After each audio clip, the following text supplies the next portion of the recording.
My name is Brian Lynn. I teach at Texas A&M University, and if anyone wants to know what that means, I'd be happy to explain it to them later. We have three presenters. One of them has sworn that they will keep to at least around 20 minutes. My task is simply to introduce them and then afterwards to lead the questions and answers. So the first one, and you'll have to pardon my pronunciation, is Dr. Giacomo Innocente from Catholic University of the Sacred Heart in Milan. Thank you, Chair. Good morning. It is well known that Italy joined the First World War in 1915 on the Entente side against the Central Powers. To be more accurate, in May 1915, Italy declared war only against Austria-Hungary. The war led by the Italian army had as primary aim the conquest of the city of Trento and Trieste, with their regions and a better position on the Adriatic Sea. Italy declared war against the German Empire only in August 1916. Doing so, the Italian government showed clearly who was its real enemy, the Habsburg Empire. The Italian army, which was almost all concentrated in the mountain sector, the Italian war, which was almost all concentrated in the mountain sector, was characterized by the trench warfare as it was on the Western Front. Between 1915 and 1917, the almost constant Italian pressure against the defensive Austro-Hungarian structure characterized the war that happened on the Isonzo front. This war was up the Alps mountain, and it was extremely bloody and maybe one of the hardest battlefronts of all the war. The Italian Chief of Staff, Cadorna, followed an aggressive strategy, according to which the Italian army would reach Trieste and on the south and on the north, passing through the Alps, reaching Ljubljana. On the other side of the front, Marshal Conrad, the Chief of the General Staff of Austro-Hungarian Army, who had to fight at the same time against the Tsarist army on the eastern front, of course followed a defensive strategy, trying to contain the Italian efforts to break in the heart of Habsburg Empire. It is well known that during the period between 1915 and 1917, there were multiple offensives made by the Italian army against Austria-Hungary. More precisely, the Italian offensive were 11, with one important Austro-Hungarian counteroffensive in 1916. In the August 1917, with the 11th Battle of Isonzo, the Italians were really close to break the defense of Austria-Hungary, but at the very end, even in that case, they could not reach their final objective, the smashing of the Austro-Hungarian army. Actually, all this Italian offensive gained an important result. Even if they maintained their position, the Austro-Hungarians had no more the possibility to cover their losses. The long, constant, and highly onerous attrition war led by the Italians had exhausted the Austro-Hungarian forces, and their general staff was aware that if the Italians would try another main attack, there would not be the possibility to stop them. In that moment, inside the empire, there were already strong centrifugal forces. The defeat of the army would cause not only the conclusion of the war, but probably the division of the empire. The consequences of this situation are quite notorious. The last battle of the Isonzo River, better known as Caporetto. This battle was extremely important, not only on the Italian point of view, but at the same time was really important for the consequences which had on Austria-Hungary.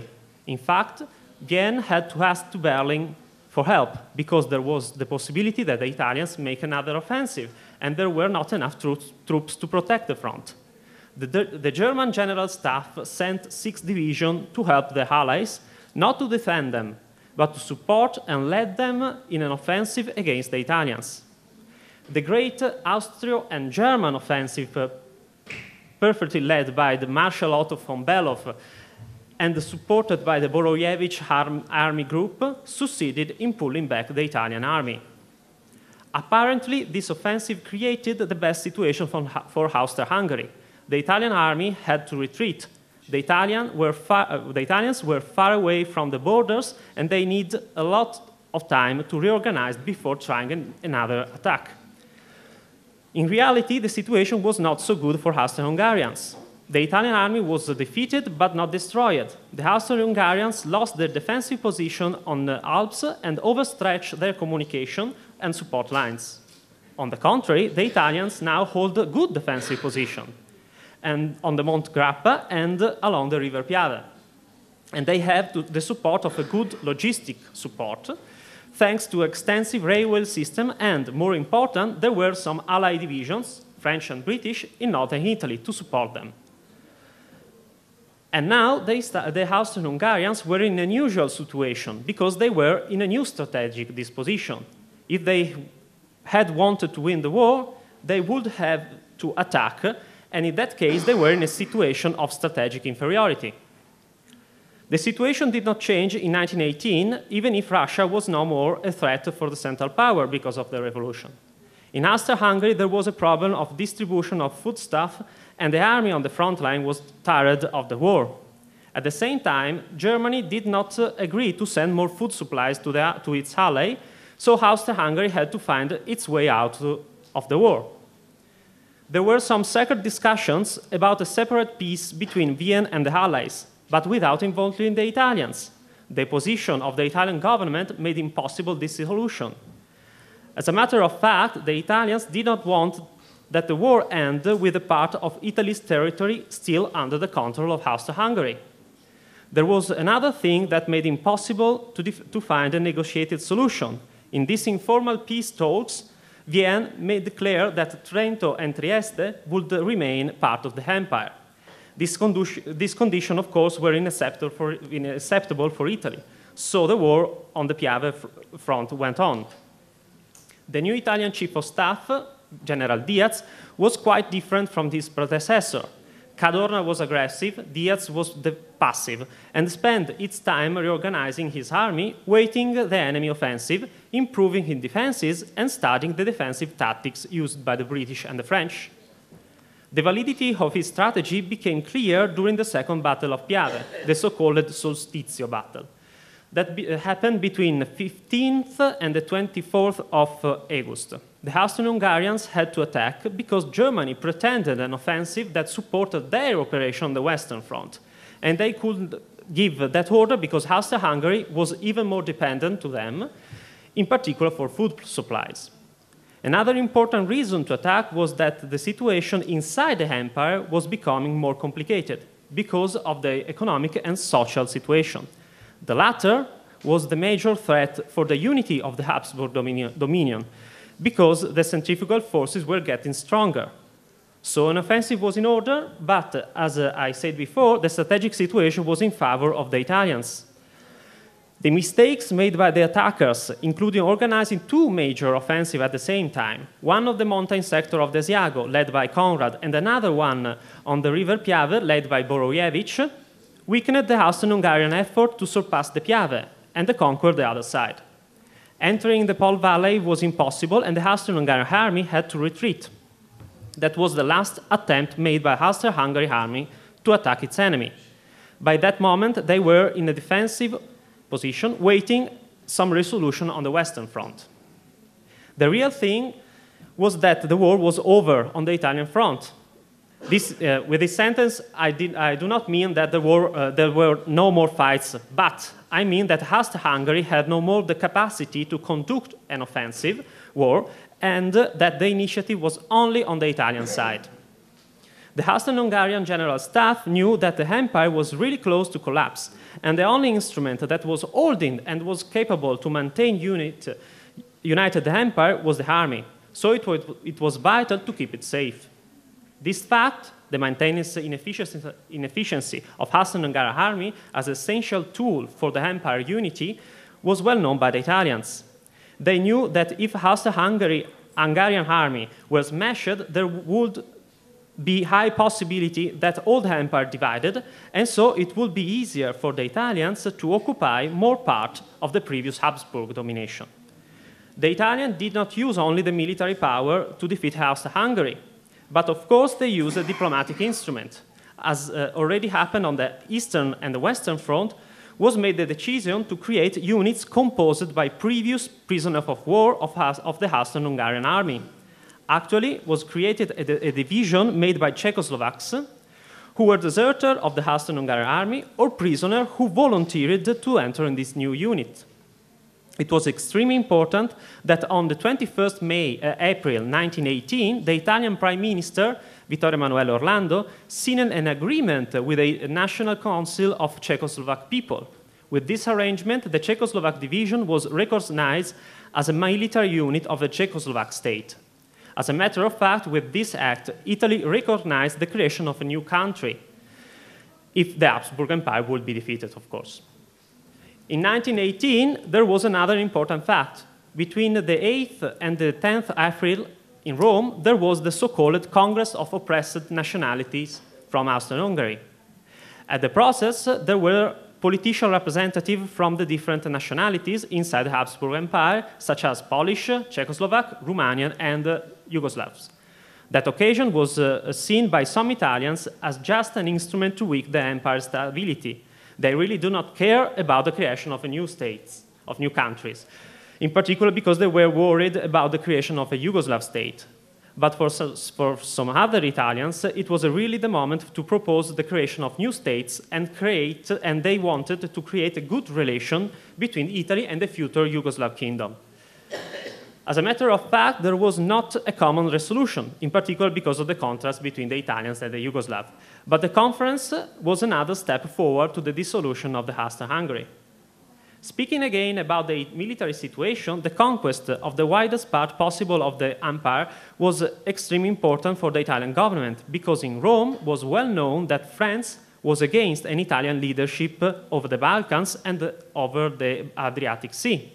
In fact, Paris was helping the Serbians and then the Yugoslav, and it was doing that to limit the Italian influence over the Balkans. Great Britain was not interested in the situation, but surely was not enthusiastic about the idea of supporting the Italian geopolitical aims in Southern Europe. At the same time, the entrance of the United States in the war had changed the power equilibrium. In particular, after the declaration of the Wilson 14 points, the promises made in the London Pact would be discussed again. It is well known the London Pact of 1915, signed by the Entente Powers and Italy, gave to Italy not only Trento and Trieste, but at the same time gave to Italy part of Dalmatia coast and some other territories where there was not a clear ethnical Italian majority. With the participation of the United States, there was the possibility that those territories would not be given to Italy, so it was compulsory to conquer them. To achieve this goal, the best way was, of course, defeat the Austro-Hungary army. But the enemy's defeat was not enough. It was better to completely annihilate the Royal Imperial Army. Diaz postponed the final battle against Austro-Hungary in different occasions. This situation created a dissent between the Italian army and the Italian government. The latter wanted the offensive, knowing that on the other fronts, the Allies were on the offensive, and the Italian government was afraid that the war ended with a part of the Italian territory still under the control of the enemy. On the other side, Diaz expressed his concern about the difficulties about an attack through the River Piave, and moreover, he said that his army did not assimilate all the new tactics offensive learned from the Western Front. Secondly, Diaz stated that even if the Habsburg state was in a really difficult situation inside the empire, on the front line, the Austro-Hungarian army seemed to be still in a good efficiency.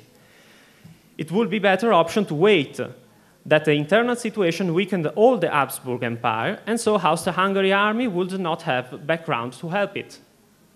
The situation changed rapidly when, on the Western Front, the forces of France, Great Britain, and United States started their great offensive against Germany, which had to withdraw. The Italian government and the Italian General Staff understood that was the best moment to launch the final offensive against Austria-Hungary. The goals of the offensive were not only the conquest of Trent and Trieste, but there was another more, the destruction of the enemy's army.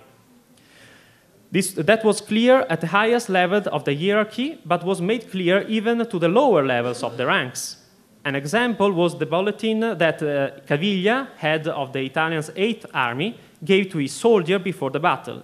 In this bulletin, he expressed the necessity to give the last hit to Austro-Hungary army, which was the last pillar of the empire. If it had been destroyed, all Austro-Hungary would collapse. The battle began the night of the 24th October, and during the first days, the resistance of the Austro-Hungarians was quite determined. But when the Italians opened their way through the enemy's defenses, the Austro-Hungarian divisions began to collapse, in particular because the reservists that were made predominantly by the last referred to the Italian leverage did not engage efficiently the attackers. Considering the situation and knowing the collapse of the empire, the Emperor Charles I took the decision to task an armistice to Wilson and to concede the independence to Czechoslovakia and to Yugoslavia. At the same time, the Austro-Hungarian army tried to find a way to approach the Italians, and in this way find a solution for an armistice. The problem for Austro-Hungary in that case was that the Italians did not want to stop their military operation before the dissolution of the enemy's army and the conquest of Trento Trieste. On the 29th of October, at the beginning of the first approach with the Italians, the Austro-Hungarian delegates were not admitted to discuss the surrender. And only in the second moment, the discussion started. The Italians made that because the operation were proceeding well, and they did not want to interrupt their progression and to consume the Austro-Hungarian army. While the discussion was proceeding, the Italian troops entered in Trento, reached Udine, and landed in Trieste. The subsequently called Armistice of Villa Giusti was signed on the 3rd November 1918, but there was an article in the Armistice which said that only after 24 hours there will be the ceasefire. The Austro-Hungarian delegation opposed to that, but the head of the Italian delegation, General Pietro Badoglio, harshly replied to the protest that if all the articles of the armistice were not accepted, the entire armistice would have been rejected and there would not be peace. These 24 hours were used by the Italians to conquer all the previous Italian territories and all the land promises by the London Pact. As a matter of fact, on the Italian front, the hostilities ceased on the 4th November at 4 p.m. At the moment, the Austro-Hungarian army suffered 90,000 losses and 4,000 prisoners of war. At the moment, the entire empire was collapsing, and the different nationalities inside it were declaring their independence. There were some units who were still efficient, in particular some divisions led by Boroyevich, who thought to use them to help the emperor to stay on the throne and to keep united empire. But it was too late. The society of the empire was divided, and from that moment on, the single nation units obeyed to the single new national governments. To conclude my presentation, Austro-Hungary entered in war with already an unstable internal situation, but the prolonged conflict against Serbia and Russia consumed its resources, opened deepened fractures inside the multicultural and multinational Austro-Hungarian society. When Italy joined the Entente, Austro-Hungary was already exhausted for the efforts against Russia and Serbia, but it took advantage of the Austro-Hungarian border morphology, helping itself with a strong defensive fortification. In this way, the Austro-Hungarian army could stop the Italian offensive, and so the Austro-Hungarian soldier prevented the Italians from reaching the Trento Trieste. The Italian offensive resulted ineffective in defeating the Austro-Hungarians, but the Austro-Hungarian army paid them with a large amount of losses. These losses were not easily replaced, and the Austro-Hungarian society was tired of the war, and at the same time, the losses gave more power to the independent movements inside the empire. Even after Caporetto, the greatest victory against the Italian army, Austro-Hungary did not find unity, but the divisions inside the empire got deeper. The Italians knew that, and they worked for improving them. Using, for example, the propaganda, and in particular, they helped some of the national political organizations that wanted to create an independent state from the empire. At the same time, the Italians understood that the instrument that was keeping united the empire was the Austro-Hungarian army, And so, on the Piave, they fought not only to free the Italian occupied territory, but at the same time to conquer Trento Trieste, but they fought aiming the destruction of the Austro-Hungarian army, hoping that in this way there wouldn't have been a state that could discuss the Italian claims. That is why on Villa Giusti they signed an armistice, but they did not stop the immediate operation. With this politics, Italy gave the last jolt to the Austro-Hungarian Empire. Thank you for your attention.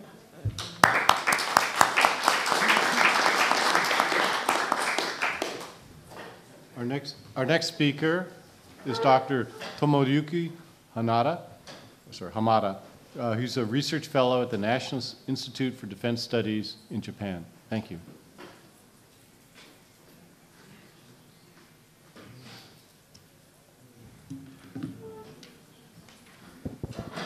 Thank you, Chairman, sir.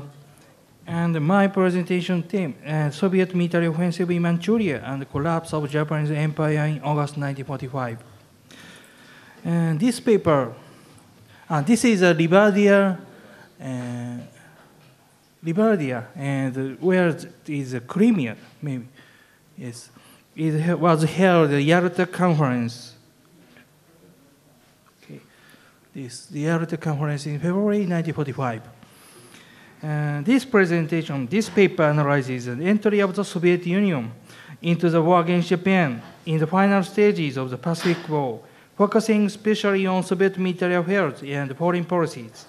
In particular, this paper clarifies the external background and military development that made it feasible for the Soviet Union to implement the military offensive in Manchuria, by analyzing not only the bilateral relations which the Japanese government called for the Soviet Union to mediate war termination between Japan and Allied powers, but also a strategic plan against the Canton Army, particularly its operational and logistical aspect, using Russian archives and other resources declassified after the collapse of the Soviet Union.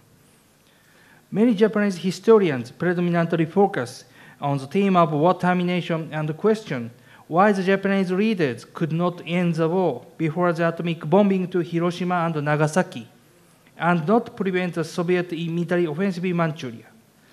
The theme of these double impact factors in the process of war termination dominate Japanese scholars and public and scholarly discussions on the question of the military necessity and moral justification of atomic bombings. In this regard, a Japanese historian Tsuyoshi Hasegawa pointed out in his book that there was a prefixed timetable until the atomic bombing to Hiroshima. He mentioned that the final decision for the atomic bombing in the Harry Truman administration was made before the Potsdam Declaration was announced. Rather, this declaration was issued to justify the use of atomic bomb for avoiding the sacrifice of 1 million American soldiers.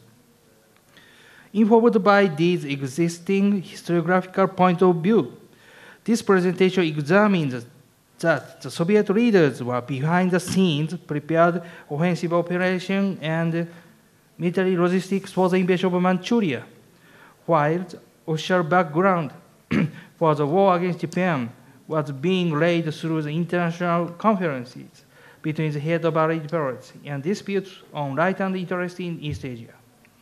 In this paper, I also examined the comparative impact of the Soviet invasion of Manchuria on Japan's decision-making on the unconditional surrender in relations with another major factor, namely the atomic bombing.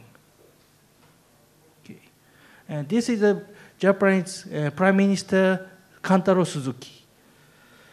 In the evening of April 7, 1945, Admiral Kantaro Suzuki was appointed as Prime Minister of Final War Cabinet. The Emperor strongly trusted him, who had a remarkable career as a Commander-in-Chief of the Combined Fleet, the Naval Chief of Staff, and the Grand Chamberlain. Although Suzuki was 77 years old then, and at once firmly declined to be appointed, but the Emperor and his close advisor Koichi Kido persuaded him to follow the Emperor's will of peace. In Suzuki's autobiography was described a lyrical episode that when he began to stay in the Prime Minister's official residency in Nagatacho, he looked out cherry blossom sakura in full bloom outside the window. And he seriously considered that if we continue to carry out this war as it is, the collapse of Japanese empire will be truly obvious, and pondered on the question, will the great cause of Japanese nation remain after the ruin of its state? In his eyes, the cherry blossoms in full bloom symbolized not only his sense of crisis that Japanese empire could collapse as a result of defeat of war, ending the long history that the Japanese nation made rapid progress at the modern state in the international history, society, and established a regular regional order in the Great East Asia. For the Suzuki cabinet, most imminent tasks were to end the war against Allied powers and to purpose that the Soviet Union should play a role as a mediator for diplomatic peace.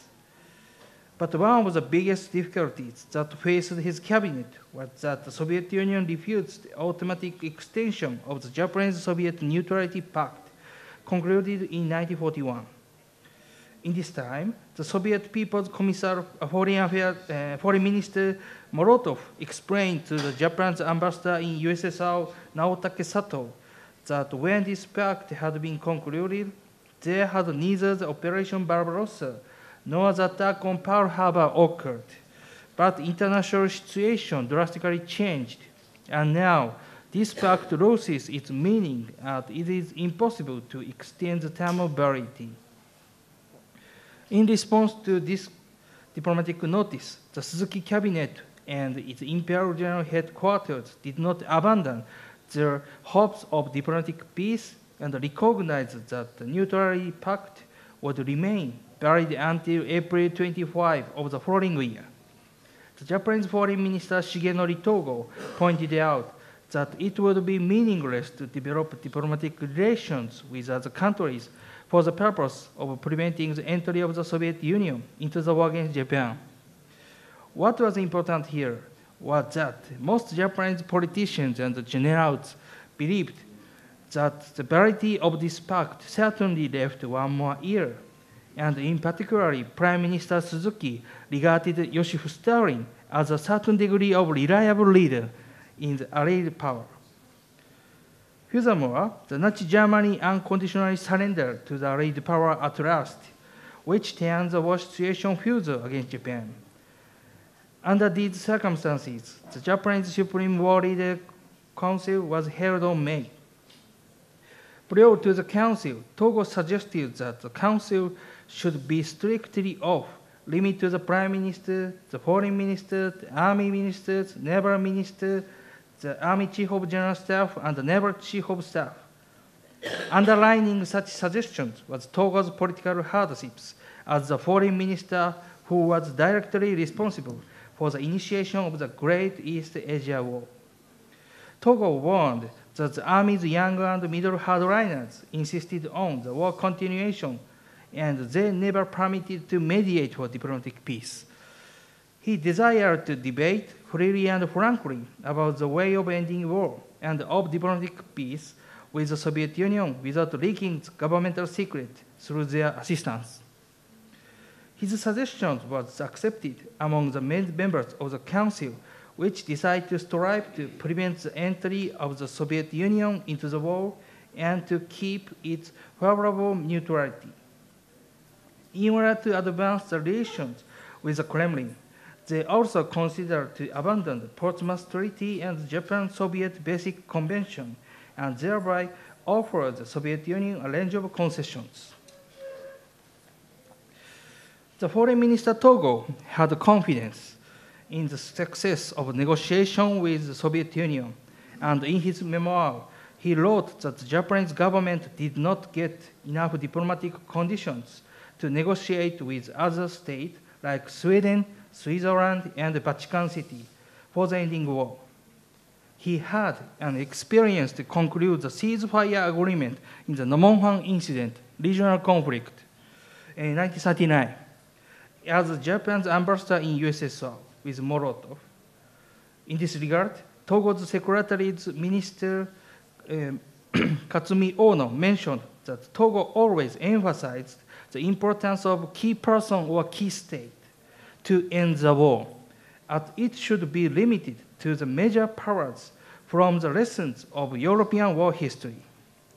Some historians point out he had affection for German literature and culture, and his wife Edith Lalande was German Jewish. Togo personally harbored anti-Nazi regime sentiments, despite the fact that his country was an Axis power. On the contrary, the Japan's ambassador Sato intensively doubted why the Soviet Union betrayed the Allied power for the Japanese empire and criticized the Japanese government foreign policy. The most recent historiographical studies have revealed that Japanese military intelligence grasped the existence of secret agreements in the Yalta-Crimea Conference and Stalin's ambition for the right and interest in East Asia. But the Japanese Imperial General Headquarters ignored these inconvenient facts and continued to negotiate with the Soviet Union.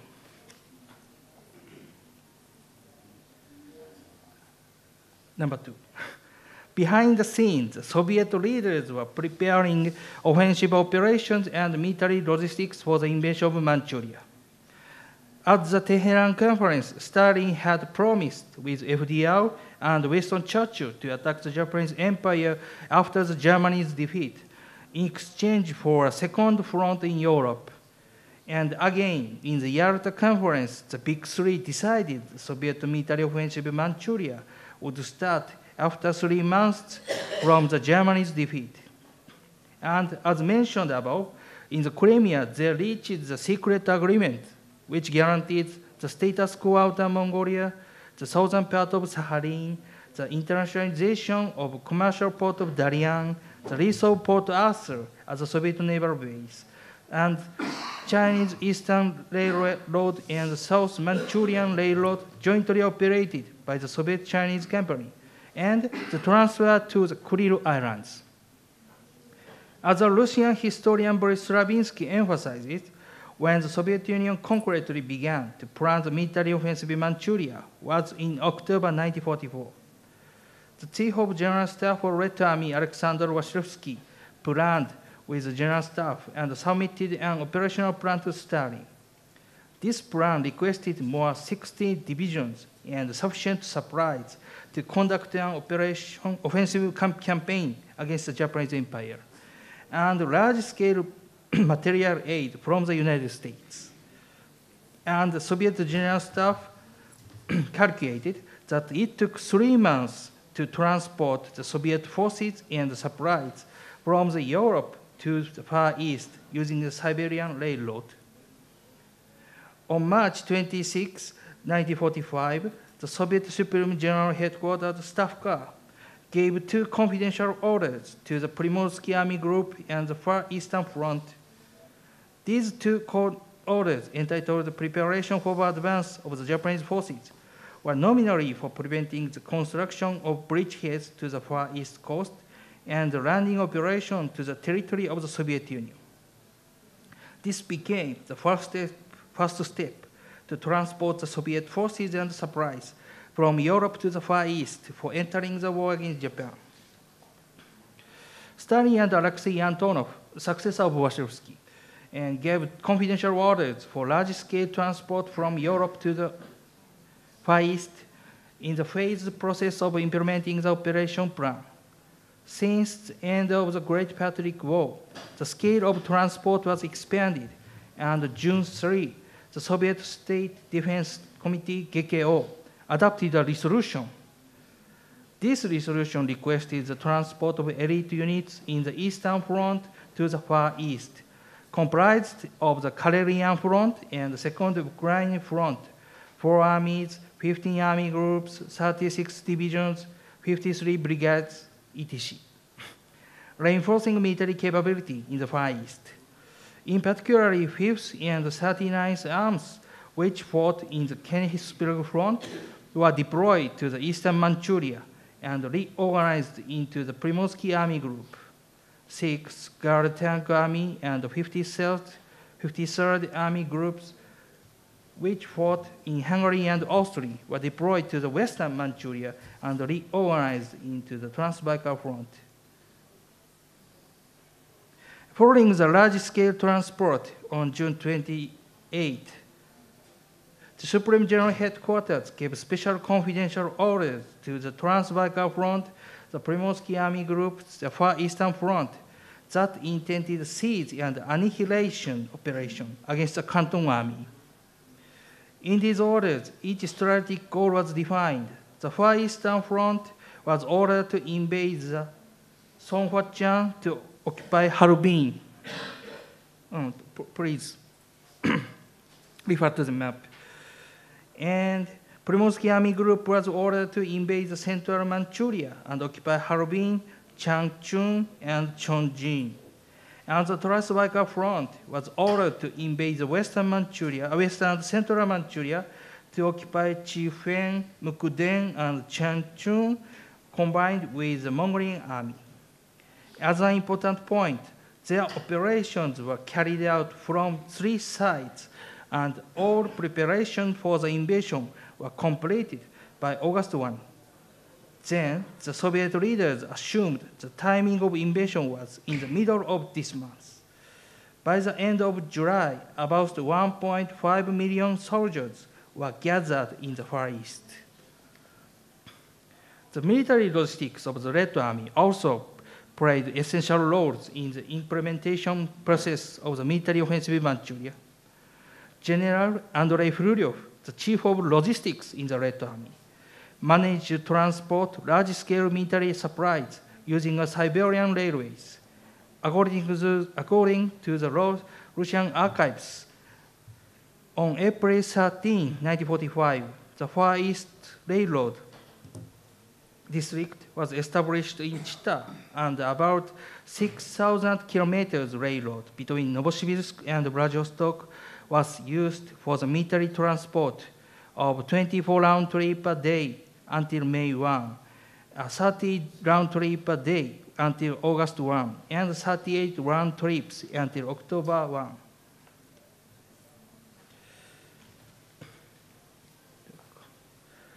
The Suzuki cabinet continued to negotiate with the Soviet Union for diplomatic peace and ordered the former Prime Minister Koki Hirota to contact with the Soviet ambassador in Japan, Yakov Malik, who did not offer any clear answer on the matter amidst the Soviet double-tangle diplomacy.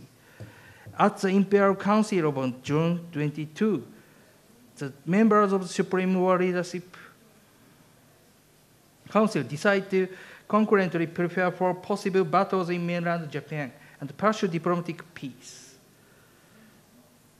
On July 10, then planned to dispatch the former Prime Minister Prince Konoe as special envoy to Moscow with the Emperor's autograph letter. However, Konoe's travel never materialized, and the Emperor's message for peace did not reach Stalin.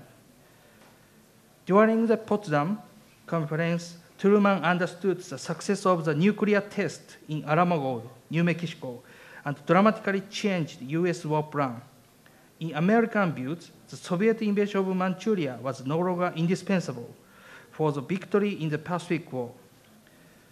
The Potsdam Declaration was announced to Japan on July 26, but the Suzuki cabinet decided to ignore it entirely because it was not stated to retain the national polity, which paved the way for the atomic bombing at Hiroshima on August 6. It was remarkable that on August 7, Stalin ordered Washington to advance the date of offensive operations in Manchuria, and he ordered the invasion of Manchuria at 18 o'clock on August 8 to Trans-Baikal Front and First Far Eastern Front and Second Far Eastern Front. Through the Soviet intelligence activities in the United States, Stalin recognized the Manhattan Project and understood the implication of atomic bomb. He feared that the Suzuki cabinet would accept the conditional surrender before the start of Soviet invasion of Manchuria, while made it impossible for the Soviet Union to expand influences in East Asia. As emphasizes the Japanese historian Masafumi Asada in the Memorandum of Conversation between Stalin and the US Ambassador Averell Harriman on August 8, when Harriman asked Stalin of the effect of the atomic bomb, Stalin answered that the Japanese empire was at present looking for a pretext to repress the present government, and the atomic bomb might give them this pretext. While Stalin evaluated the strategic effects of the atomic bomb, on the other hand, he implied that the atomic bombs and Soviet invasion of Manchuria were both necessary as combined operations to defeat the Japanese empire. I could find no more fitting phrase to characterize the American-Soviet relations against Japan than same but different stream. In fact, the Supreme War Leadership Council was held on August 9 to decide whether the Suzuki cabinet should accept the unconditional surrender of the Potsdam Declaration with conditions, and by emperors twice said and sacred decisions for peace at the Imperial Council, the Suzuki cabinet accepted the unconditional surrender of August 14. Conclusion.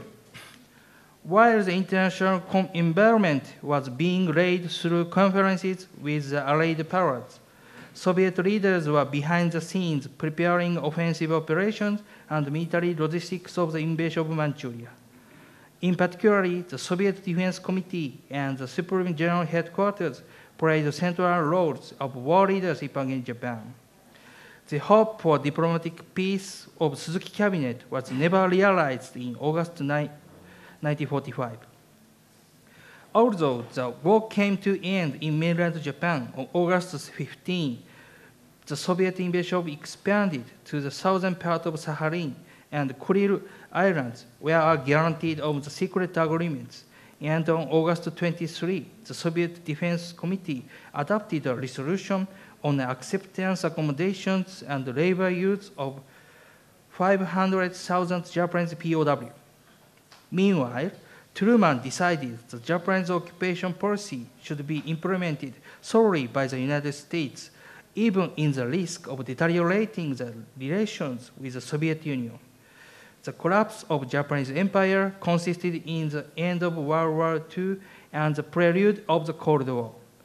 Thank you for your attention.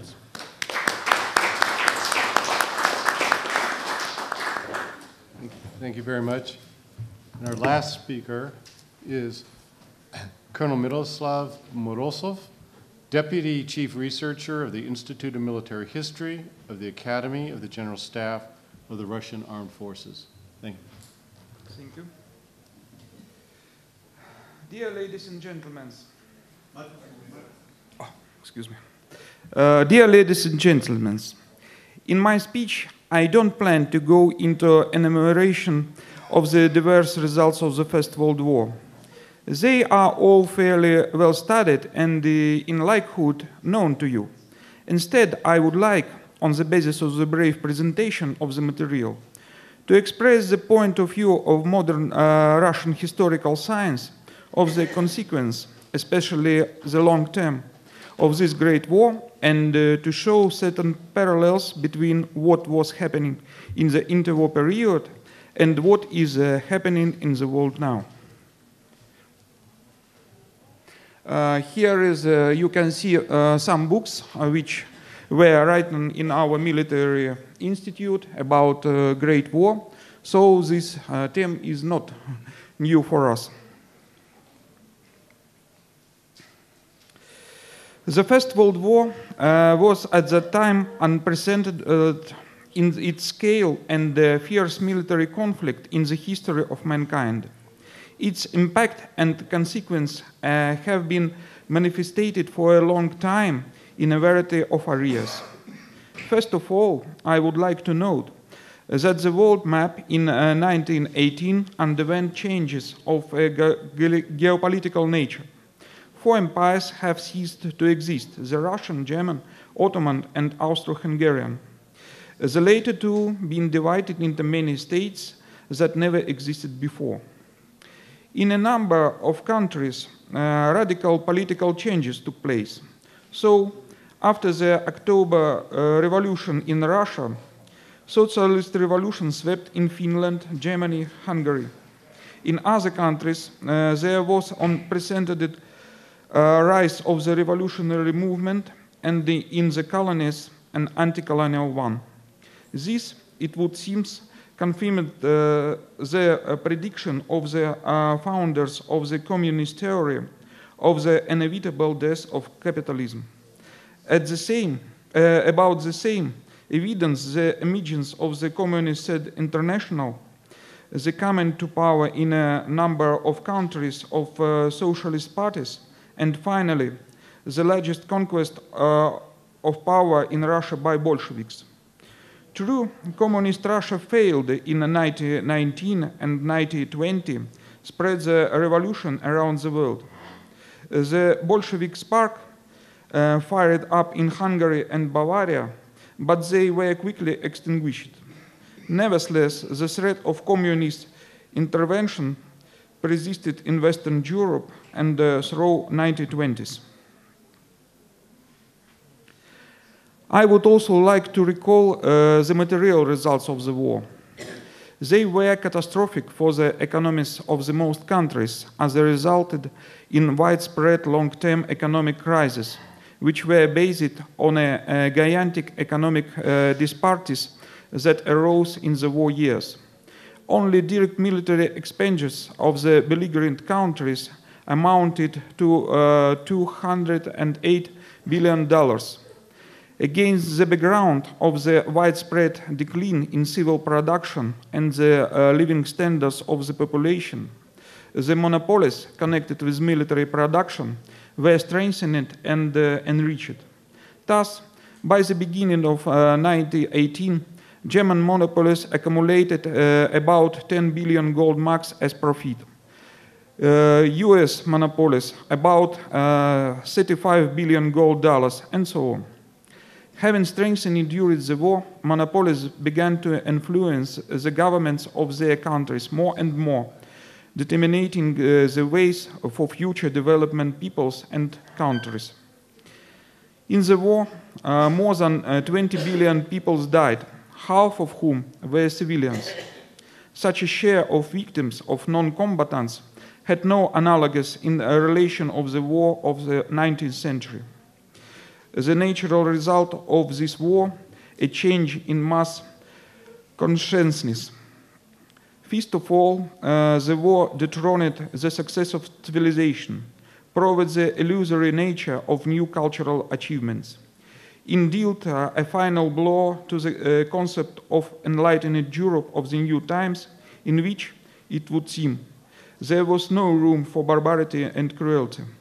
The First World War, with its use in human means of struggle, such a chemical weapon, liberated the chaotic and the irrational in human nature, demonstrated that the passion for violence, previously hiding under the outer layer of culture, is not alien to representatives of the most enlightened nations.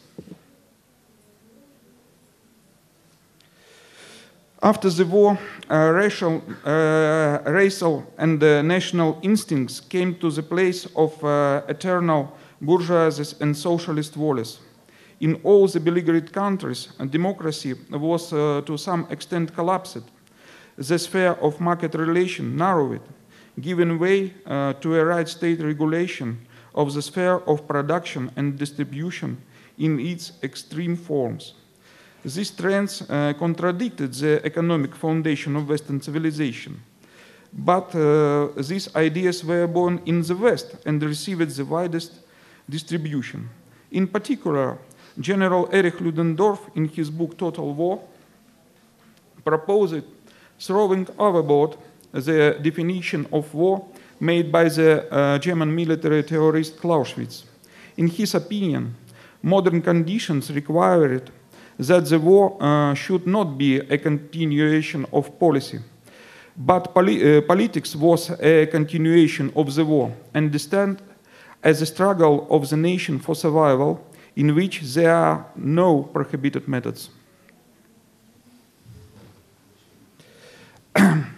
That's what challenges faced leaders of the world leading powers in creation a new system of post-war world order.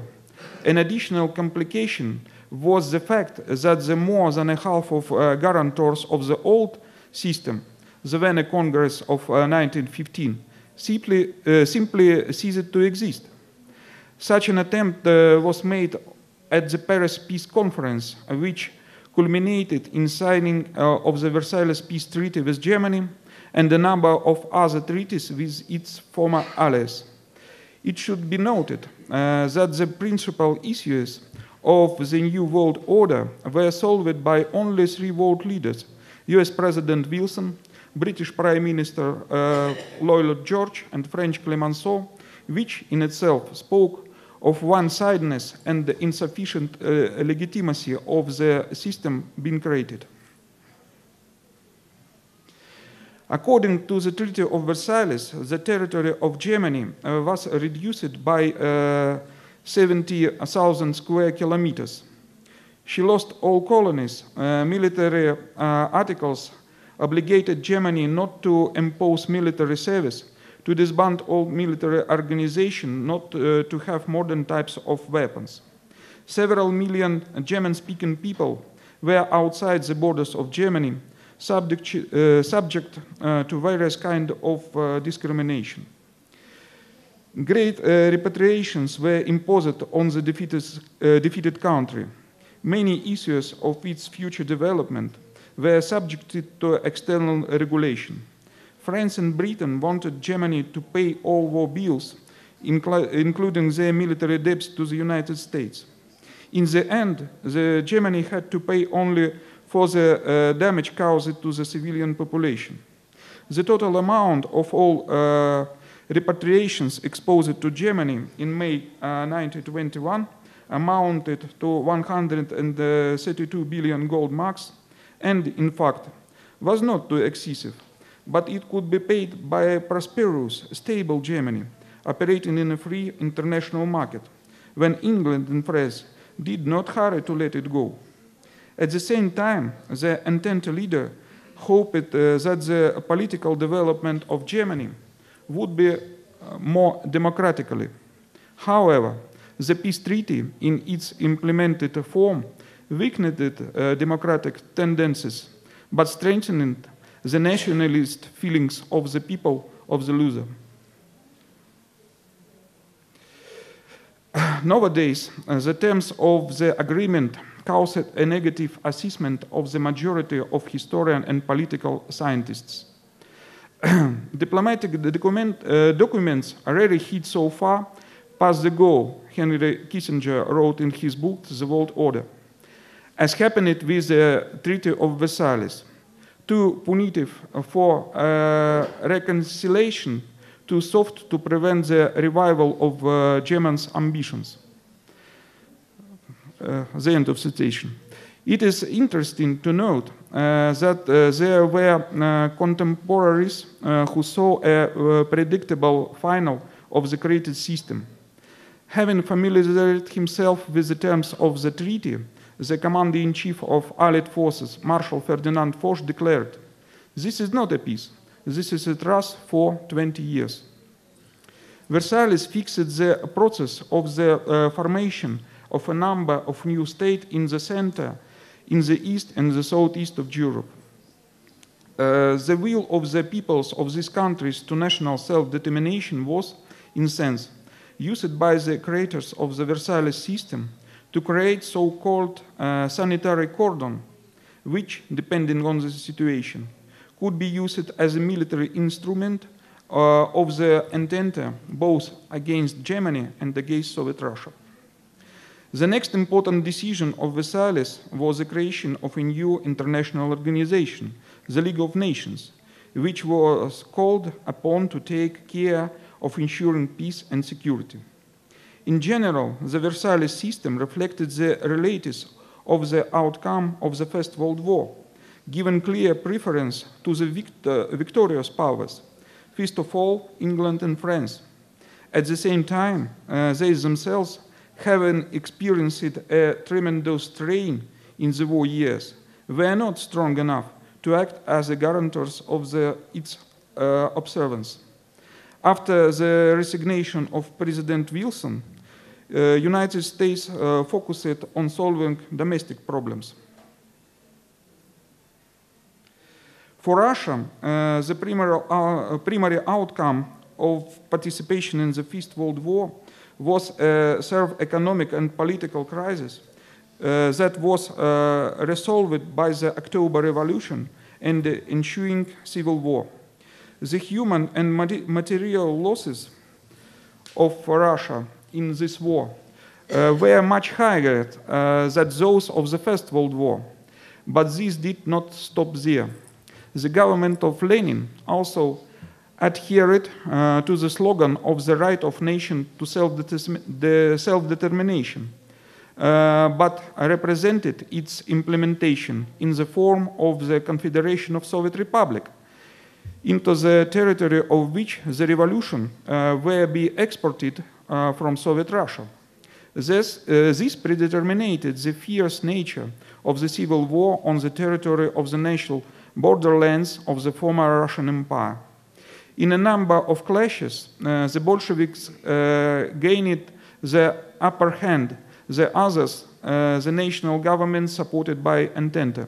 As a result, the Soviet Union did not include Poland, Finland, Estonia, Latvia, Lithuania, and Bessarabia, whose population previously amounted almost 15% of the population of Russian Empire. The loss of more than 800,000 square kilometers of territory and 28 million people meant for the Soviet government also the losses of 10% of all railroads, a third of all industrial plants, and a sixth of all workers, who produced 1/5 of all industrial goods. To the loss of population and territory, Russia also lost the officially recognized status of a great power, and, as a consequence, a sharp restriction of these possibilities to influence diplomatic means in the world situation. This was determined by its exclusion from the numbers of countries participating in the Paris and many subsequent international conferences, as well as a protractable process of international recognition. Such were the results of the First World War, for the world in general and for Russia in particular. Now let's try to figure out what this led to in the long run. The experience of the world and civil war has shaken Russia from the West. Initially, the priority in the foreign policy of Soviet Russia for a long time remained behind Germany. They were united by the status of outcasts in the post-war world community, and also the desires of both countries to overcome through international isolation.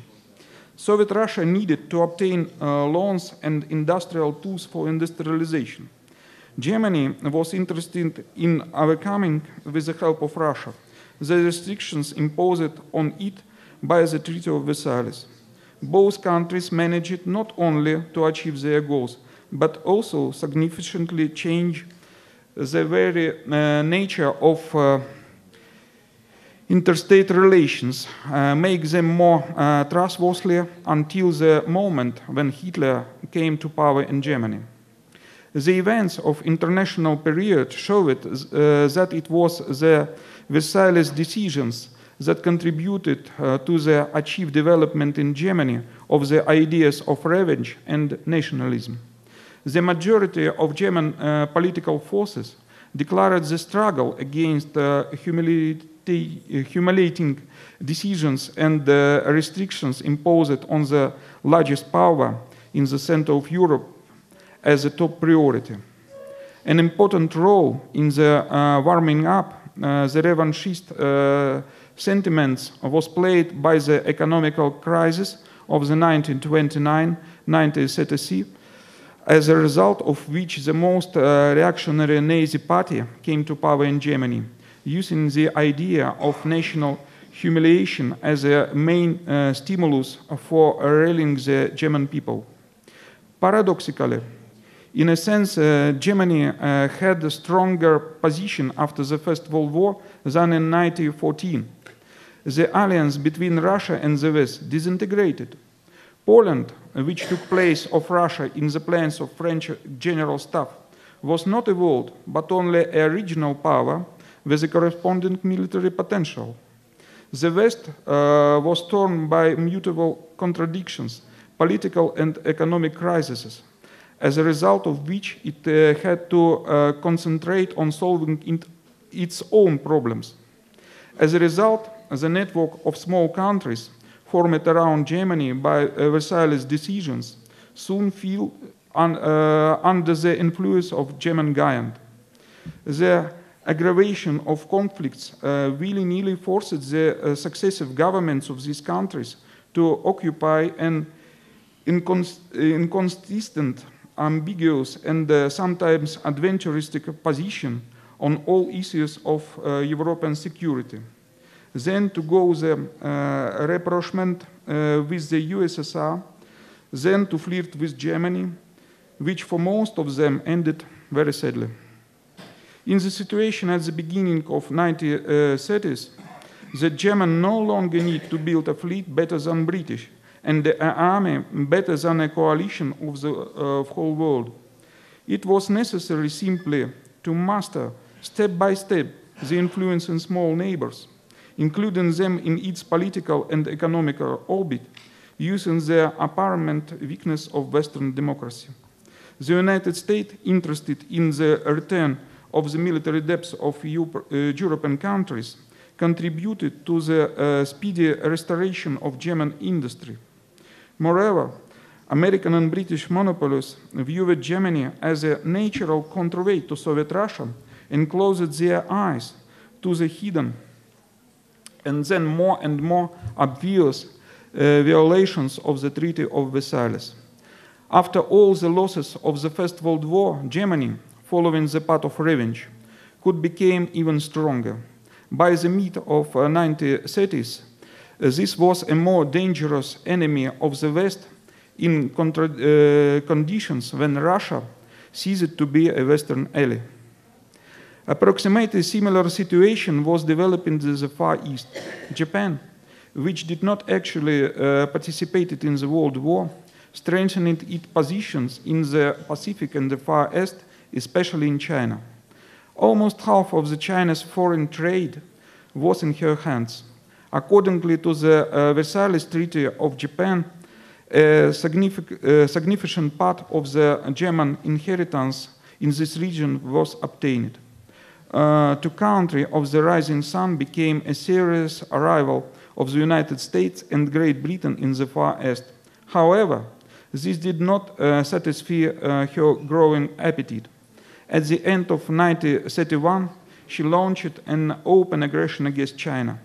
And again, the Western countries did not react to the emergence of this hotbed of war, did not begin to unity with their efforts with the USSR, which clearly opposed the aggressors. The League of Nations did not live up to its hopes. Also, membership in it was almost universal, and any form of violation of the world was officially banned. No country showed willingness to fully comply with the statutory requirements. It quickly became clear that there were no serious punishment for the violators of the statute and for those who are leaving this organization. As a result, by the beginning of the 1930s, there were two overlapping and contradictory world orders. One relied on international law, and the second formed countries that had split from the system for great freedom of action.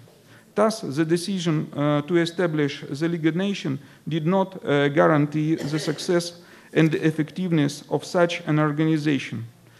This fact itself was an important phenomenon of the beginning of the 20th century.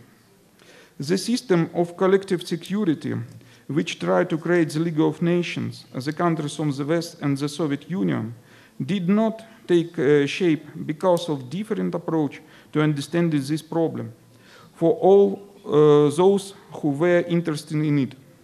The Soviet leadership was not convinced of sincerity of the leaders of the Western countries and noted with alarm the steps designated to direct German and Japanese aggression to the USSR.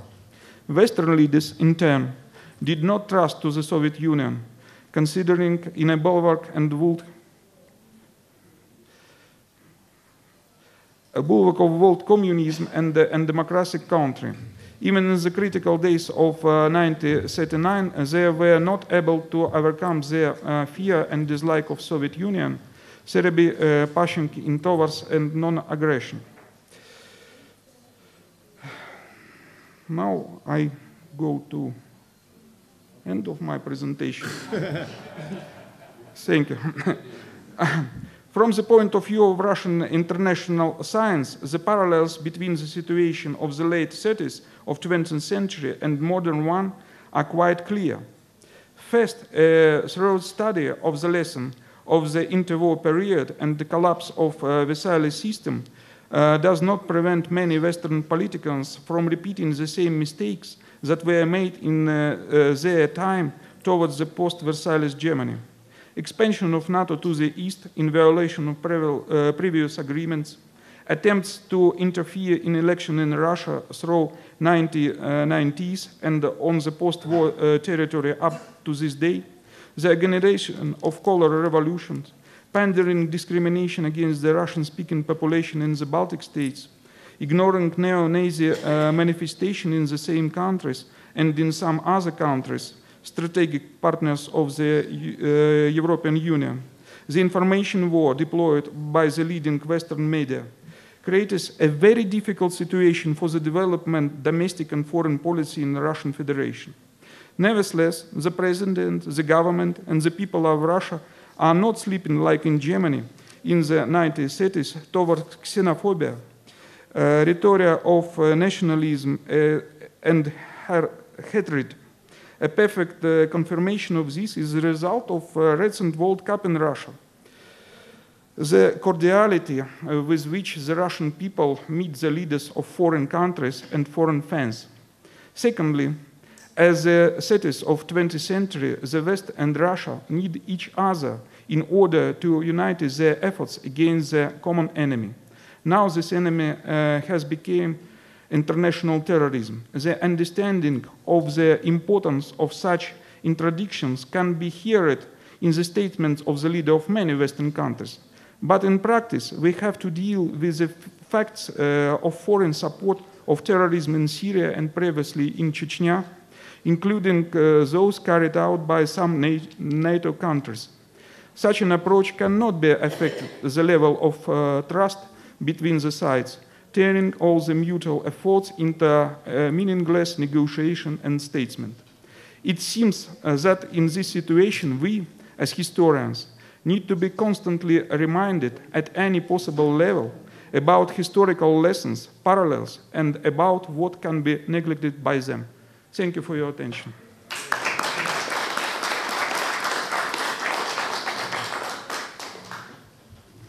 Some time for questions. I'd like you to please identify yourself and your. You like that? I do. Please. Yes. Hello, I'm Dan Zamansky of Israel. I have a question for Dr. Hanada. Thank you for an excellent presentation. Something that interested me in your specific presentation is this obsession, at least of some Japanese politicians, regarding an attempt to find some kind of agreement with the Soviet Union. Given that the Soviet Union had repeatedly violated previous international agreements in situations which were less favorable to the Soviet Union than the one pertaining in August 1945, can you explain what kind of thought process led some Japanese politicians to think that an accommodation of the Soviets was possible, and perhaps draw parallels with the modern situation when people seek agreements with Russia, even though that does not appear to be a rational prospect of Russia fulfilling its side of those agreements. Well, Thank you very let's much. keep politics. Dr. Hanada, could you please go to the mic? Thank you.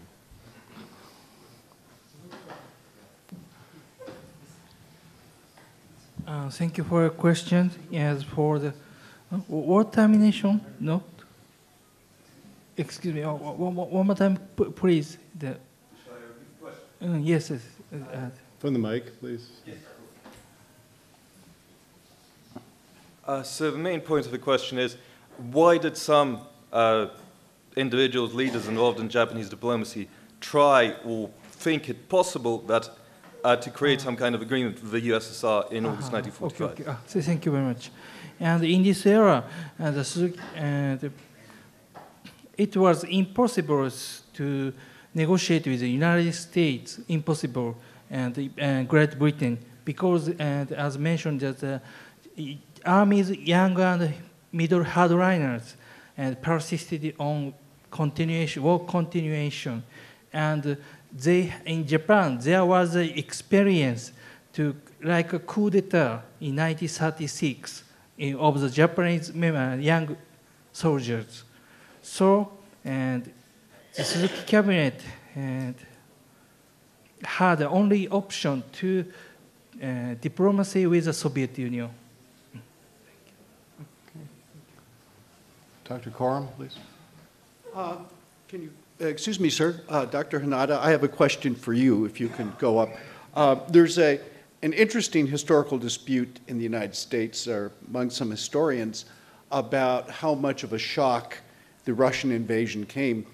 My friend Forrest Morgan, who knows Japanese, argues that the collapse of the Japanese army in Manchuria came as no surprise to the general staff because they'd stripped away all the good units. These were local Japanese settlers, badly trained, badly armed, and of course they're going to break badly. But in view of this dispute, some historians maintain that it was a great shock, that these were good troops in Manchuria. So what was the actual understanding of the Japanese General Staff, August 1945, about the capability of the Manchurian army to actually fight? Or the Japanese army in Manchuria, the Kwantung army. Well, what is the capability of this army actually to engage in battle?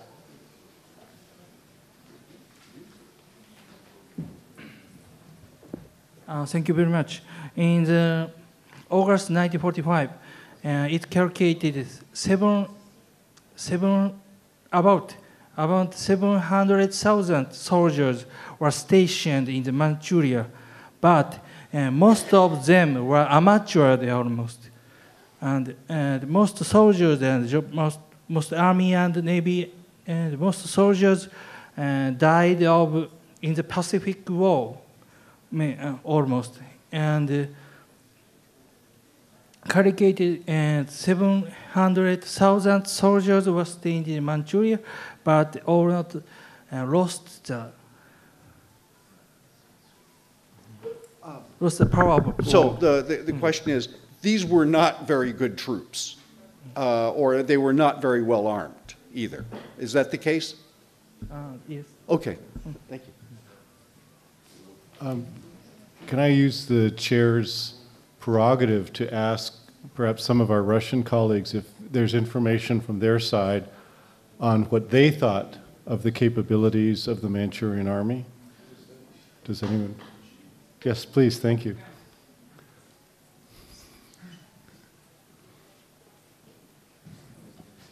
You are quite right. By our dates, the Manchurian troops was not brilliant because main part of their pre-war formed division was sent to the Pacific theater, and a new division was formed on territory of Manchuria from the Japanese settlers, which transferred from Japan to Manchuria. to colonize that lands. But and the Soviet force also was on Far East. Only about 1/4 has a combat experience of the Great Patriotic War. Most troops were local and stay on that region during all World War II. So an experience against an experience.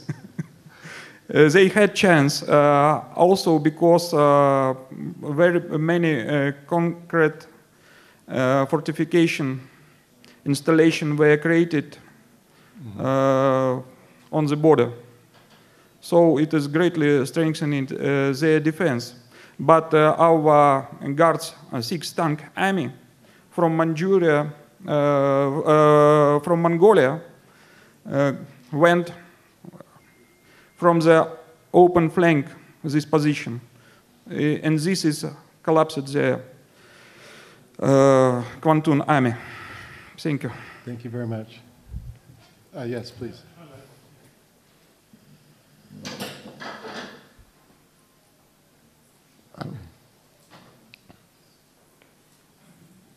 I am Matityahu Maizel from Tel Aviv University. First, I have to add a point to the Soviet offensive in Manchuria. One is to recognize the great logistical achievement of the Soviet army, moving huge number of people from Europe, from Russia, to the Far East, and then while being there, crossing 2 major mountain ranges, the Khingan and the rest. So that's something which is equal to the combat activity of the Red Army at that time.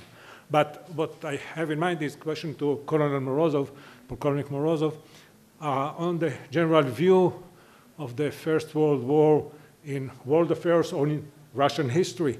Now, there is an old school of historiography which sees the whole first half of the 20th century as one unit. So it's not the First World War and then the Second World War as isolated great cataclysmic events, but these are 2 ends of the same general process.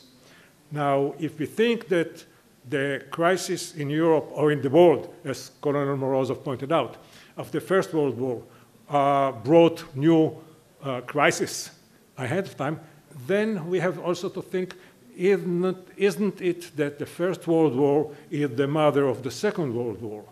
Now, if it's so, how would you account for the question that in too many of the great powers of the time, there was a complete change of regime, complete political upheaval?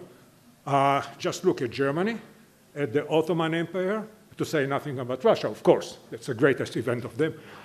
Now, if you have these changes, political, social, and of course military, how do you relate the 2 events and the 2 major wars to one another? And if you look at my interest is particular Soviet history, is that with the great, really great changes, incomparable changes in Soviet history, how do you relate the First to the Second World War?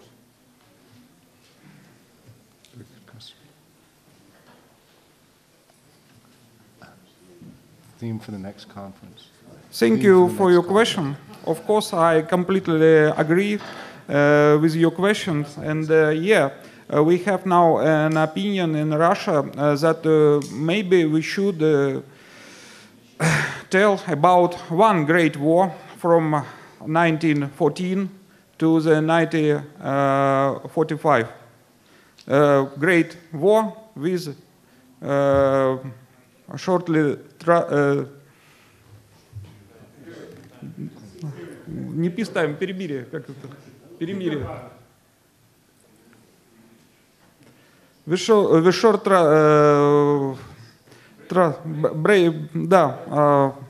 peace time, shortly period.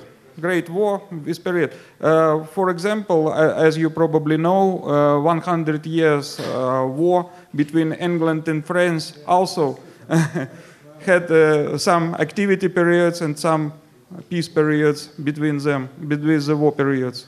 So yes, we can have such opinion. Thank you. Alon, please. As far as I recall, I mean, continuing this line of thought, in Russia, it's the two great invasions from the West, which are called the Patriotic War and the Great Patriotic War, while the 1914 war is regarded in a different manner, especially as the Russians, in the beginning of the war, acted so quickly, and they actually invaded East Germany. So I'm not sure about one, you know, as the regard of the Russian establishment of this war as one large war with a short interval, because of the view of patriotic war and great patriotic war. Straight from the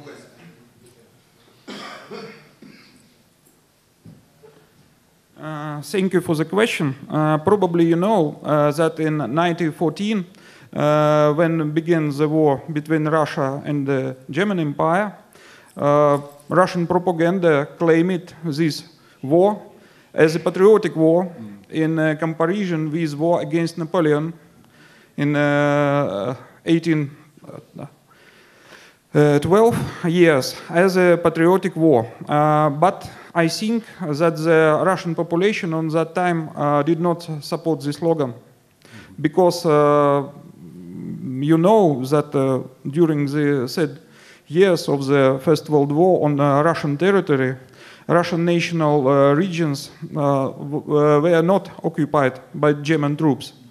And the occupation regime was not so terrible than in comparison with 1941. And when began the Great Patriotic War in 1941, the Stalin made his famous statement on July 3rd. And by that time, he already have the facts, what the goals states Hitler's Germany in that war, what terrible aims. So his slogan was adopted by a great part of Russian population. And if we add to this great economical achievements of Soviet Russia during interwar period, all this makes the basis for our victory in 1945. Thank you. Any further questions? Okay. In that case, I know that I'm probably standing between you and lunch. So I'd like to thank all three presenters for some very provocative, as you can see, and informative panels, and look forward to seeing you at later sessions. Thank you.